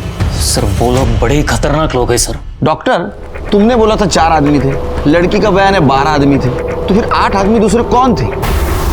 नहीं सर, जारी थे, मैंने तो जारी देखे थे। डॉक्टर और बबन का कहना है 4 आदमी थे, लड़की का कहना है 12 आदमी थे। वो तो 12 थे। फिर 8 आदमी गए कहाँ? सर मोबाइल लोकेशन के हिसाब से भी 4 ही लोग थे। मोबाइल स्विच ऑफ किया होगा या घर पे छोड़ा होगा। ये 4 जन वहां रुके क्योंकि लड़की की तबीयत बिगड़ गई थी। उसे दवाई दी, उसकी तबीयत सुधरी नहीं, फिर उसको उठाया और रिक्शा स्टैंड के पीछे फेंक दिया। सर ये खबर मिळाली, शंभू के बाप का पैसा डॉक्टर विमल के क्लिनिक में लगा है। सर लड़की बेहोश थी, ट्रॉमा में थी, तो ऐसे में उसे क्या दिख रहा था क्या नहीं दिख रहा था कहना मुश्किल। मतलब 4 लोगों के 12 लोग भी दिख सकते हैं। हो सकता है, हेलुसिनेशन, एल्यूजन, कुछ भी हो सकता है।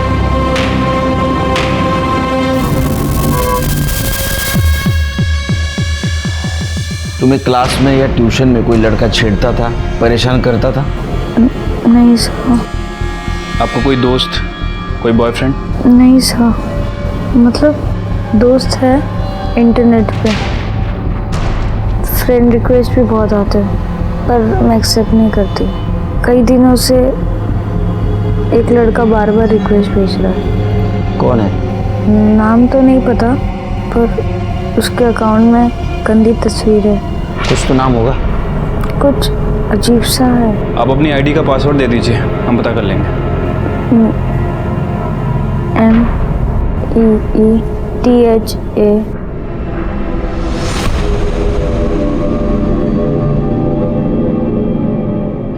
सर ये मीता तांबे का सोशल नेटवर्क अकाउंट है। कुछ मिला क्या? हाँ सर, वैसे तो इनको कई फ्रेंड रिक्वेस्ट आती रहती हैं, लेकिन ये लव शिकारी। ये लव शिकारी का फोटो डीपी? नहीं सर, मैं आपको एक चीज़ दिखाता हूँ। सर ये देखिए, सर ये जो फोटोज हैं लड़कियों और औरतों की, इनको बिना बताए ली गई है। ये जो लव शिकारी है ना सर, ये बड़ा पॉवर्ड काइंड का मेरे को लगता है। मतलब सर विपरीत बुद्धि का। चिरके सर, ये सब फोटो गांव की लगती है। इसका IP address? Sir IP address तो है, लेकिन वो किसी मोबाइल नंबर पे, जो कि फेक आईडी पे लिया गया था। अभी मैंने ट्राई किया, लेकिन वो स्विच ऑफ जा रहा है सर। चिरके, इसका आईपी एड्रेस तो निकालना ही पड़ेगा, और मुझे यकीन है ये भातरी गांव में मिलेगा।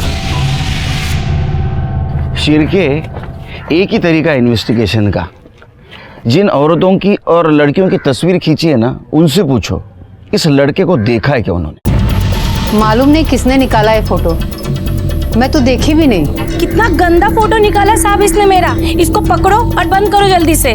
किसने निकाला था फोटो? पता नहीं साहब, मना किया था मैंने कि मत लो ये फोटो, लेकिन वो मानता ही नहीं। किसने ली थी ये फोटो? अब मैं नाम बताऊंगी तो मारेगा वो मुझे। तुम बस नाम बताओ उसका। वो दिन भर गांव में घूम घूम कर लोगों की फोटो निकालता है और टोकने पर कहता है कि ठीक है बाय कर लेते हैं। फोटो क्यों निकाल रहा है मेरी? मैं तो मेरी सेल्फी निकाल रहा हूँ, तेरी फोटो कौन निकालेगा? चल। सेल्फी बोल बोल कर लड़कियों और औरतों की फोटो निकालता है। नाम क्या है उसका? नाम तो पता नहीं, पर वो तालाब के उस तरफ मोहल्ला है ना, वो उधर रहता है। जानता हूँ सब उस लड़के को जिसने ये तस्वीरें निकाली। इसका बाप तो दुकान है, सीमेंट और ईंट बेचता है, और जिस लड़की के साथ कांड हुआ ना, उसके बाप ने मदद की थी दुकान खोलने को। ये अपने बेटे को बर्बाद करके रखा है। काय माधव, काय चाल रहा है? नासिक में सीमेंट का गोनी 240 में मिलता है और इधर तू 320 में बेचता है। पापा, मेरे को 10,000 रुपए दो, नया मोबाइल लेने का। अरे तेरा क्या नाटक है, रोज रोज नया मोबाइल? पापा मेरे को बताओ, मार्केट में नई चीज क्यों आती है? क्यों? क्योंकि मेरे जैसे लड़के उसको खरीदे। चलो लाओ, 10,000 रुपए दे दो। तू भी ना नहीं मानेगा तू। ले आयुष कर जा। थैंक यू पप्पा। हाँ सुधरणार नाही कधी। देख देख वो पिंक वाली देख, आजकल तो बहुत बड़ी दिखने लगी है, जवानी जो चढ़ी है। अभी आजकल इंटरनेट और टीवी ने सबका दिमाग खराब करके रखा है। किसके दिमाग में क्या चल रहा है कुछ पता नहीं चलता। लेकिन आप तो सरपंच हैं ना इस गांव के, आपको तो ध्यान रखना चाहिए। हो सकता है इन सब कांड में लड़का शामिल हो। हाँ साहब, हमारी गलती हो गई। यानी कि एक बार उसकी कंप्लेंट आई थी हमारे पास, लेकिन हमने ताकीद देके छोड़ दिया उसको। देखो आता तुम्हीच काहीतरी करा।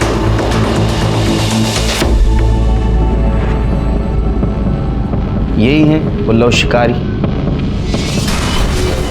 हाँ,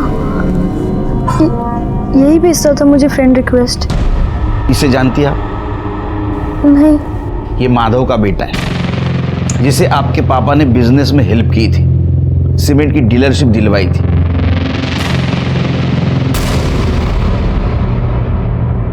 वो सही लड़का नहीं था, मुझे बिल्कुल भी अच्छा नहीं लगता था और मैं उससे बात करना बिल्कुल पसंद नहीं करती थी। बाबा, ये जो प्रतीक है ना, बिल्कुल सही लड़का नहीं है। क्यों बेटा, ऐसा क्या किया उसने? बहुत बकवास बातें करता है। अरे बेटा वो थोड़ा मस्ती खो रहा है, लेकिन ऐसा हमले से तूने देखा उसने अपने बाप का बिजनेस कैसे चमका दिया? क्या हुआ? किसके बारे में बात कर रहे हो? अरे वो प्रतीक के बारे में बोल रही थी। ये वहां था जहां आपको ले गए थे? मालूम नहीं सर, सबने मंकी कैप पहनी थी। वो आया था? नहीं सर, लगता है उसे भनक लग गई। उठाओ उसको।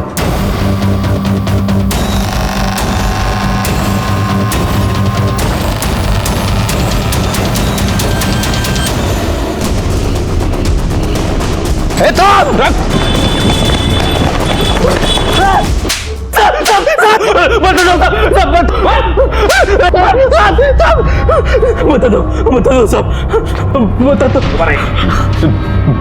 बहुत दिन से नजर थी मेरी मीता पे। शाम दुकान नक्की करके आया हो, जैसा आपने बोला वैसे ही। बस एक बार ये लाइसेंस हाथ में आ जाए ना, बढ़िया पार्टी दूंगा आपको। मुझे अच्छी लगती थी वो।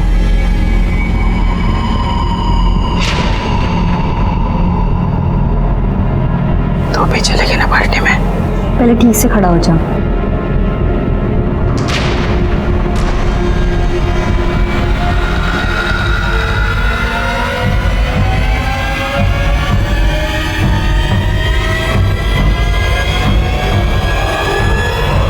अरे सॉरी मीता, सॉरी क्या कर रहा है तू? देख ही नहीं चला सकता तू? अरे मेरे साइकिल का ब्रेक टूट गया था, सॉरी ना यार। जानबूझ के किया ना? अरे नहीं, कसम से मेरा ब्रेक टूट गया था।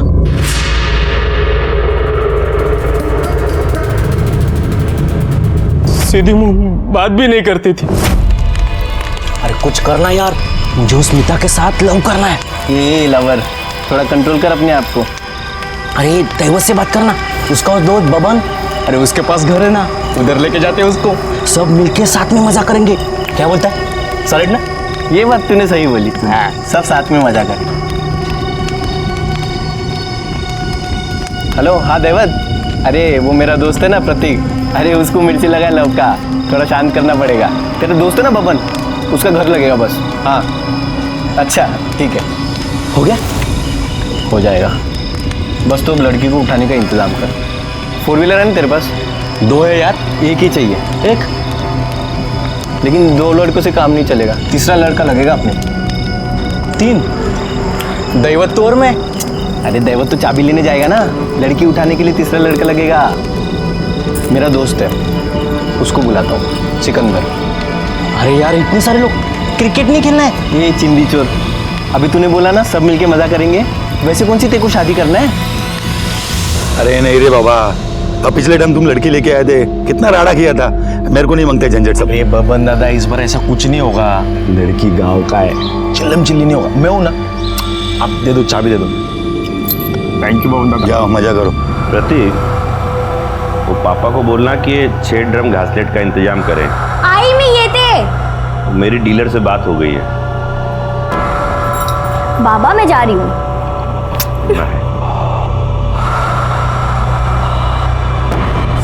जी बोल दूंगा। मैं जाऊं? हाँ जा। तो देख भूलना नहीं। हाँ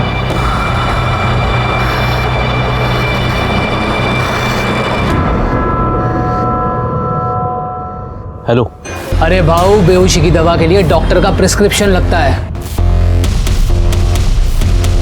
रख लो।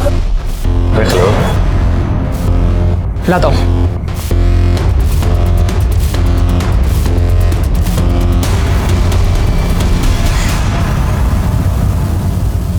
अच्छा खासा असर हुआ है गोली का। ए लवर, याद है ना तेरे को मिल बांट के? हाँ चल ओपनिंग तू कर ले, ठीक है?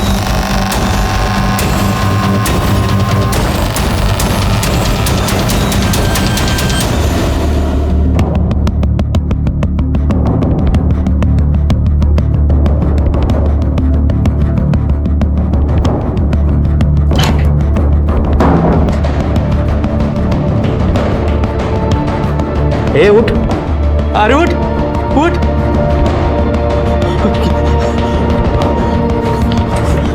अरे जल्दी इधर आओ, जल्दी इधर आओ। क्या रे, क्या हुआ? अरे ये देख, इसको क्या हो गया? क्या हो गया? कुछ रिएक्ट नहीं कर रही है। हाँ कहीं मर तो नहीं गई? हाँ अरे ये मरे तो हम मर जाएंगे। तो अभी क्या करें? एक काम कर, मार्केट के पास जो डॉक्टर है ना उसको अभी उठा के लेके आओ। चल चल चल चल, जाओ जल्दी जाओ।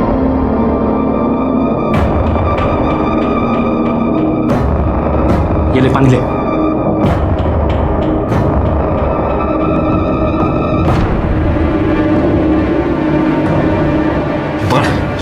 मैं बोल रहा हूँ ये मर जाएगी, बाहर फेंक के आती इसको। एक काम करो, मैं घर जाता हूँ, तुम लोग इसको रिक्शा स्टैंड के पीछे फेंको और इसके बाप को फोन करना, ठीक है? चलो। मीता अच्छी लगती थी मुझे, मगर चांस ही नहीं देती थी, इसलिए तो इतना सब प्लानिंग करना पड़ा मुझे। बाकी लोग कहाँ हैं? मुझे नहीं पता साहब। मीता ने बोला था 12 लोग थे, बाकी 8 कहाँ है? 8? हम तो 4 ही थे साहब। साहब हमने 2-3 बार बार किया, इसलिए उसको लगा होगा कि 12 है। इस केस में शुरू से हमें एक शक था कि अपराधी 4 नहीं 12 है, और जब हमने प्रतीक को पकड़ा तो ये साफ हुआ कि अपराधी 4 है। बाकी अपराधियों को हमने यूपी, एमपी और सिकंदर को कर्नाटक से पकड़ा और उनके खिलाफ चार्जशीट भी दाखिल की। इस केस को शुरू से देखता हूं तो एक बात साफ नजर आती है कि आने वाले गुनाह की दस्तक मिली थी, लेकिन मीता के माता पिता और गांव वालों ने उसे नजरअंदाज कर दिया। उसका नतीजा एक मासूम और होनहार लड़की के साथ एक घिनौनी घटना घटी। जाते जाते इतना ही कहूंगा कि आंखें और दिमाग खुली रखे, अनहोनी और अपराध को सुने और उसे रोकने में हमारी मदद करे। मैं सीनियर इंस्पेक्टर सुनील केलकर आपसे विदा लेता हूं। फिर मिलेंगे अगले एपिसोड में, तब तक के लिए सतर्क रहिए, देखते रहिए क्राइम पेट्रोल 10 तक। मकसद बताना नहीं, बचाना है। जय हिंद। क्राइम पेट्रोल के और भी दिलचस्प कहानी देखने के लिए हमारे चैनल को सब्सक्राइब करें और बेल आइकॉन दबाना न भूलें।